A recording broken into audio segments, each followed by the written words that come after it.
Hello everyone, I am Shiv Kumar Sinha. Welcome to YouTube channel My Observation Life.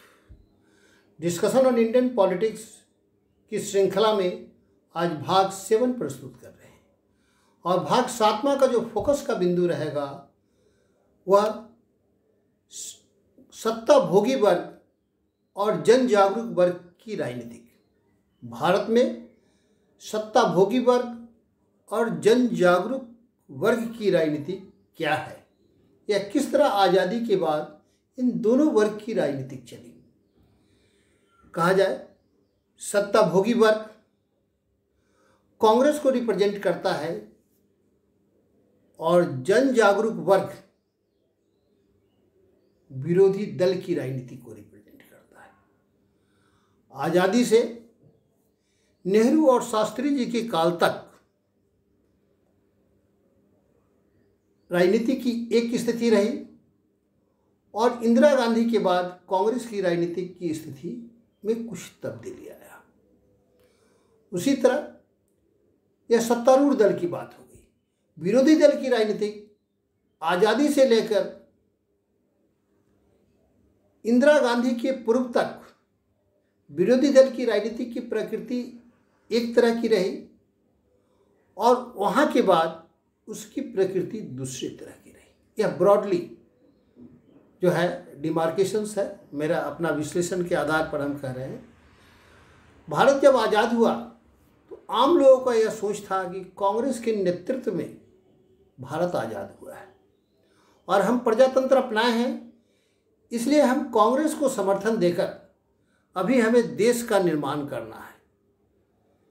देश में कोई विवाद, सत्ता का विवाद पैदा नहीं करना है, बल्कि निर्माण के लिए कांग्रेस को समर्थन देना है और इस भावना से कांग्रेस बहुमत से जीतती रही। दूसरी ओर विरोधी दल का यह सोच रहा कि भारत में गरीबी बहुत है, भारत में प्रजातंत्र के साथ साथ यहाँ पर भी जो है मल्टी नेशनलिस्ट, मल्टी लिंग्विस्टिक सोच है, मल्टी रेशियल सोच है, बहुजातीय वाला देश है, बहु विविधता वाला देश है। इन सारे विविधताओं में प्रजातंत्र को सबल बनाने के लिए आम जनता में जागरूकता चाहिए। अर्थात भारत में विरोधी दल आम जनता को जागरूक करने की राजनीति किया और जागरूक कर विरोधी दल, सशक्त विरोधी दल बनने तथा सत्ता में आने की कल्पना की। जबकि सत्तारूढ़ दल, देश आज़ाद हुआ है इसलिए सत्ता में एक ऐसे वर्ग का निर्माण करना है जो सत्ता को भोग सके, सत्ता का सही उपयोग कर सके और देश में अस्थायित्व दे सके। उनका फिलॉसफी और सोच रहा कि सत्ता एक ऐसे वर्ग को तैयार करना है जो देश के अस्थायित्व के लिए सत्ता भोगी वर्ग होना चाहिए, चाहे वह पार्टी के लीडर के रूप में हो या ब्यूरोक्रेट के रूप में हो। दोनों तरह से कांग्रेस ने एक सत्ता भोगी वर्ग का निर्माण किया और सत्ता भोगी वर्ग के निर्माण के क्रम में देश के विकास और निर्माण की बात सोचा। विरोधी दल दूसरे तरफ, उनका मानना था कि देश में गरीबी है, बहुत विविधता है, इन विविधताओं के आलोक में प्रजातंत्र की सफलता के लिए आवश्यक है कि हम आम जनता में जागरूकता लाएं, उनमें जागृति फैलाएं, उनको अपने अधिकार के बारे में सोचने के लिए जानकारी दें और इस जागरूकता के आलोक में हम उनका समर्थन प्राप्त करें और सशक्त विरोधी दल के साथ हम सत्ता में आए।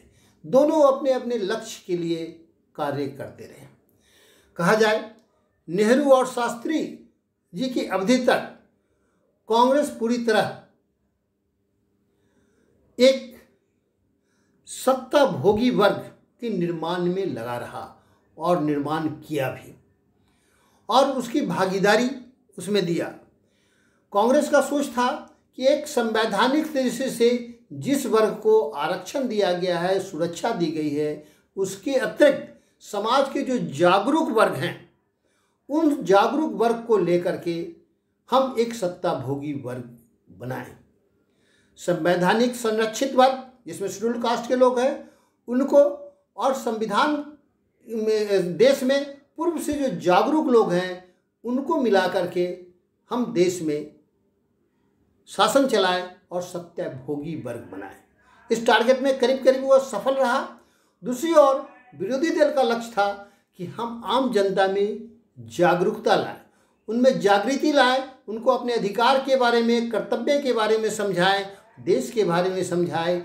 कोई निरीप हो, हमें क्या हानि से ऊपर उसको उठकर सोचने के लिए विवश करें। और इसी तरह की राजनीतिक विरोधी दल ने किया और वह भी अपने लक्ष्य में सफल रहा। अर्थात कहा जाए कि 1967-68 तक विरोधी दल जो जागरूकता अभियान विभिन्न चुनाव के माध्यम से किया, उस लोगों में काफ़ी जागरूकता आई। और कांग्रेस पार्टी भी जो एक सत्ता भोगी वर्ग का निर्माण करने का उद्देश्य था, वो भी निर्माण करने में सफल रहा। दोनों अपने अपने लक्ष्य की ओर सफल रहे। दूसरी ओर सत्ता भोगी वर्ग जो कांग्रेस का मुख्य वोटर बना और वोटर के क्रम में वह वोट बैंक हो गया। सत्ता भोगी वर्ग जो भी रहा, वह उनका लक्ष्य रहा कि संविधान के द्वारा जो सुरक्षित वर्ग है, संरक्षित वर्ग है, उनके साथ साथ जो समाज का जागरूक वर्ग है, उनको मैक्सिमम हिस्सेदारी दो और बाकी लोगों को टोकन हिस्सेदारी। इस राजनीतिक पर वह करते रहा और सफल रहा।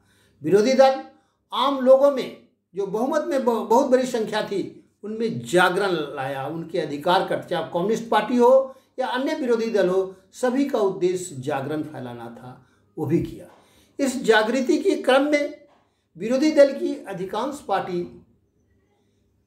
कहीं ना कहीं हर क्षेत्र में जागृति लाने के लिए नेशनल शेप नहीं ले सका और क्षेत्रीय भावनाएं का एक तरह से प्रमोशन हुआ, यह ब्रॉडली। और जो जन जागृति विरोधी दलों ने लाया, उससे जो वाल आया और इस बात की संभावना बनी कि अब जनता में जागरूकता आ गई है, अब आगे आने वाले चुनाव में हम इन जागरूक वर्ग को लेकर के सशक्त विरोधी दल बनेंगे या सत्तासीन होंगे। इसी क्रम में कांग्रेस भी बहुत सारे प्रेशर ग्रुप से के दबाव में दबता गया। और जब कहा जाता है कि अधिक फायदा उठाने की बात, जिन वर्ग को अधिक विशेष दे और अधिक शेयर चाहिए, इस भावना से कांग्रेस में भी आपस में प्रेशर ग्रुप का टकराव आया। एक बहुत बड़ा प्रेशर ग्रुप कांग्रेस में हावी हो गया और कांग्रेस के सत्ता का भोगने का प्रयास करते रहा, भोगते रहा। इसी क्रम में जब कांग्रेस में प्रेशर ग्रुप का टकराव हुआ,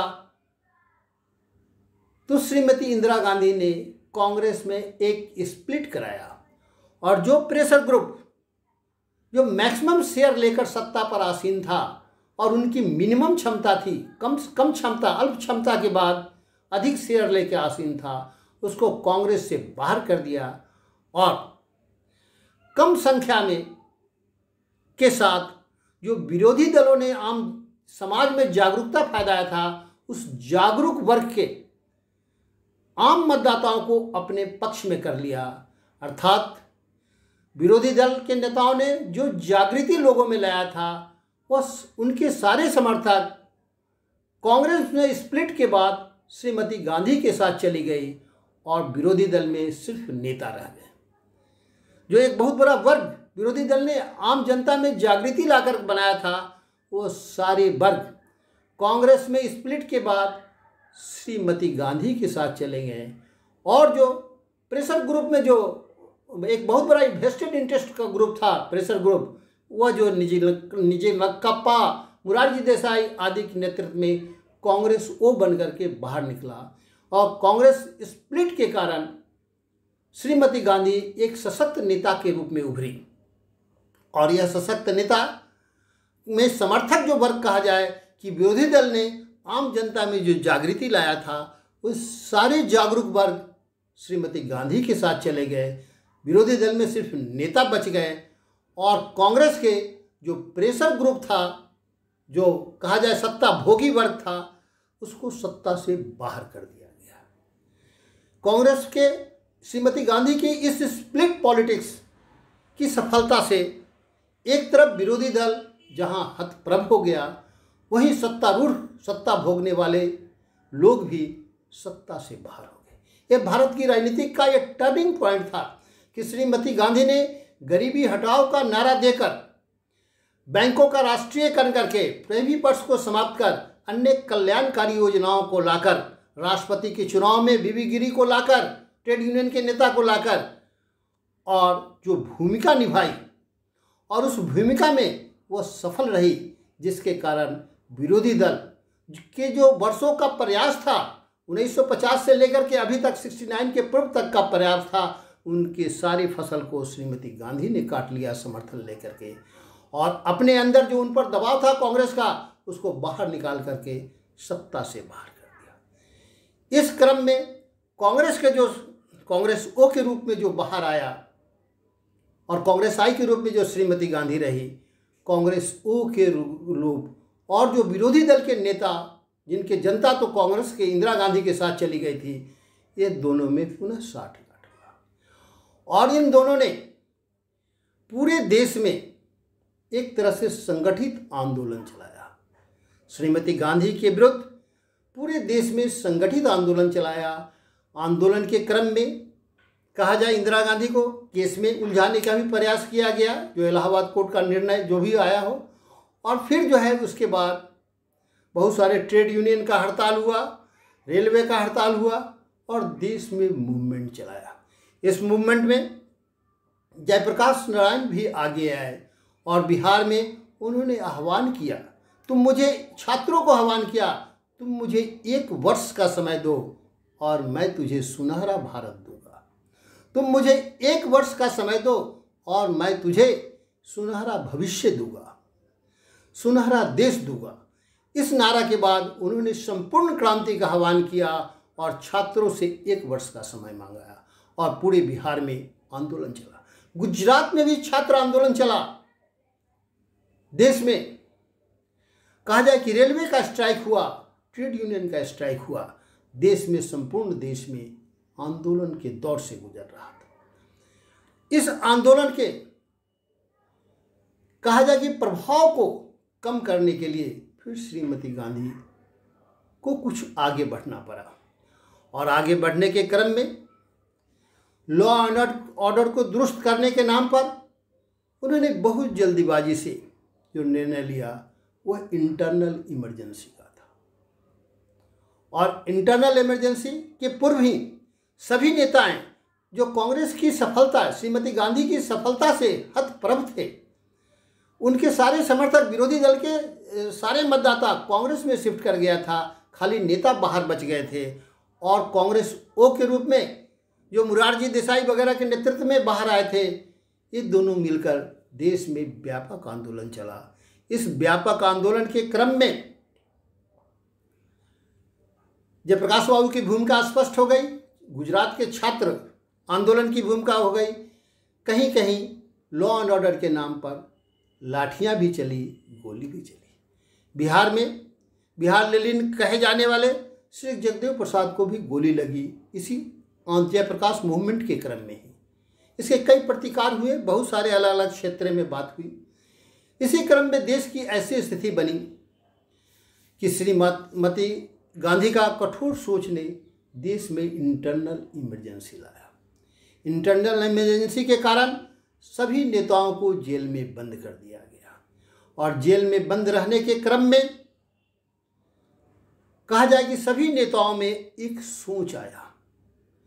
1969 के स्प्लिट के बाद, बांग्लादेश के निर्माण के बाद जो देश में प्रो इंदिरा गांधी का समर्थन का माहौल था, उस माहौल के विरुद्ध जो आंदोलन हुआ और जो इमरजेंसी लगा, उससे सारी विरोधी दल के नेताओं एक प्लेटफॉर्म पर आने में सही हो गया और यहाँ से राजनीतिक तब्दीली हुई। जो कांग्रेस का उद्देश्य था कि सत्ता भोगी वर्ग बनाना, वह श्रीमती गांधी ने स्प्लिट कर जन जागरूक वर्ग का समर्थन, जो विरोधी दल का उद्देश्य था, उस सारे वर्ग को अपने पक्ष में कर लिया और कांग्रेस का जो प्रेशर ग्रुप बाहर गया, वहाँ पर सारे जो विरोधी दल थे, वो विरोधी दल का एकमात्र उद्देश्य पहले जो जन जागरण करना था, उसके जगह अब कांग्रेस को हटाना हो गया।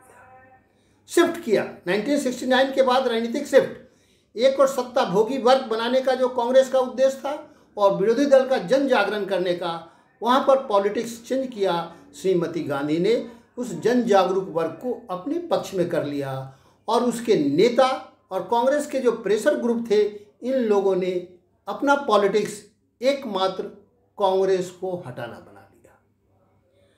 उसको जो है जन जागरूक और सत्ता भोगी वर्ग से मतलब नहीं, कांग्रेस को हटाने की राजनीति शुरू हुई। और कांग्रेस की राजनीति हटाने के क्रम में सबसे पहले कांग्रेस का जो वोट बैंक का फ्लो था, हर क्षेत्र में रोकने का प्रयास किया गया। उसके शेड्यूल कास्ट के वोट को रोकने का प्रयास किया, ब्राह्मण को वोट को रोकने का प्रयास किया, बैकवर्ड कम्युनिटी के वोट बैंक को रोकने का प्रयास किया गया। हर वर्ग के लोगों को वोट बैंक में एक बैरियर लगा और छोटी छोटी पार्टियां बनती गई उनकी भावनाओं को प्रतिनिधित्व करने के लिए। इस प्रकार विरोधी दल का एकमात्र राजनीतिक उद्देश्य कांग्रेस को हटाना हो गया।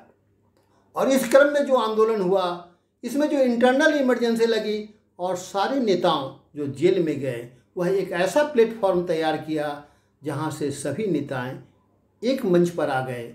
और जैसे ही इमरजेंसी हटी 1947 में सभी राजनीतिक दल अपने आइडियोलॉजी, अपने सिद्धांत, अपने मतभेद सभी को हटाकर और एक उद्देश्य रखा, और वह उद्देश्य था श्रीमती गांधी को, कांग्रेस को हटाना।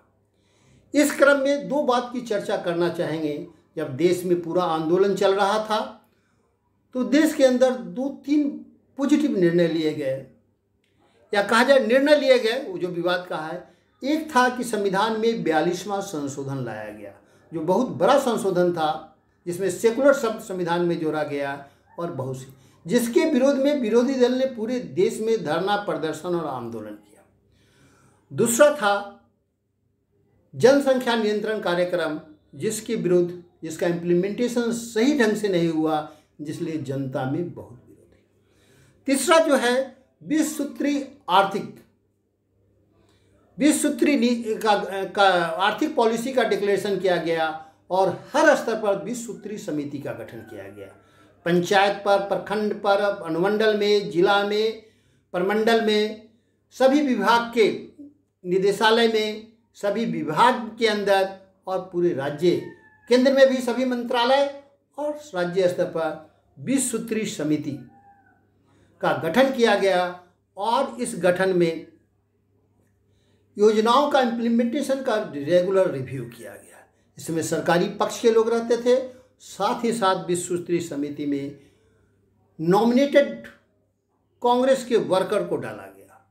यहाँ पर भी जो कांग्रेस के नॉमिनेटेड वर्कर को डाला गया, इसमें कुछ लोगों ने इसका विरोध किया और कुछ लोगों ने समर्थन। स्वाभाविक है, जो विरोध में बातें बनी, इस जो कांग्रेस कमेटी में जो डालने, नॉमिनेशन करने वालों की संख्या था, वह कहीं न कहीं समाज के उन वर्गों से नहीं था जो नई जागृति के कारण समाज में अपने अधिकार पाने के लिए निकले थे, बल्कि उन वर्ग से था जो पहले से सत्ता भोगी बन चुके थे।